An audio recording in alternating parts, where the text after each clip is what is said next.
আসসালামু আলাইকুম। আজকে যারা ময়মনসিংহ বোর্ড থেকে ইংরেজি দ্বিতীয় পত্র পরীক্ষা দিয়েছেন তাদের প্রশ্নের উত্তরগুলো দেখে নিন। সো এখানে সর্বপ্রথমেই 1 নম্বর প্রশ্নের উত্তরগুলো দেওয়া রয়েছে, দেখতে পাচ্ছেন এখানে প্রিপোজিশন।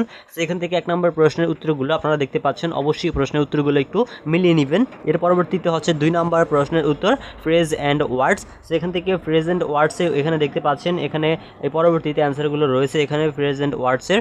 সো ফ্রেজ অ্যান্ড ওয়ার্ডসের উত্তরগুলো আপনারা দেখে নিন।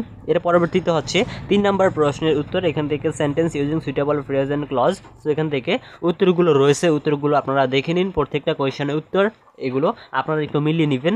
এর পরবর্তীতে 4 নম্বর প্রশ্নের এখানে দেখতে পাচ্ছেন যে correct form of verb. So এখান থেকে উত্তরগুলো এখানে রয়েছে, এখানে উত্তরগুলো একটু মিলিয়ে নেবেন। এর পরবর্তীতে 5 নম্বর প্রশ্নের উত্তর, এখানে change the narrative style by using indirect speech. So এখান থেকে উত্তরটা আপনারা দেখতে পাচ্ছেন, এই উত্তরটা মিলিয়ে নেবেন।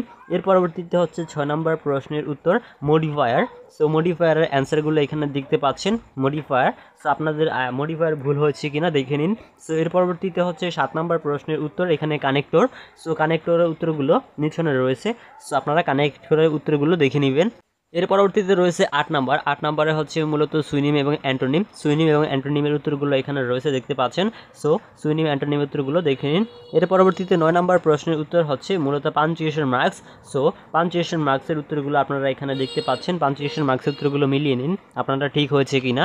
সো এর পরবর্তীতে হচ্ছে কম্পোজিশন পার্টস। কম্পোজিশন পার্টসে মূলত এখানে দেখতে পাচ্ছেন যে 15, 15, 30 এবং 10, 40 মার্কস ছিল কম্পোজিশনসে। সো আশা করছি আপনারা খুব সুন্দরভাবে লিখতে পেরেছেন। সো আপনাদের পরীক্ষা কীরকম হয়েছে অবশ্যই আমাদেরকে কমেন্ট করে জানাবেন। কে কোন বোর্ড থেকে পরীক্ষা দিয়েছেন তা অবশ্যই আমাদেরকে কমেন্ট করে জানিয়ে দিবেন।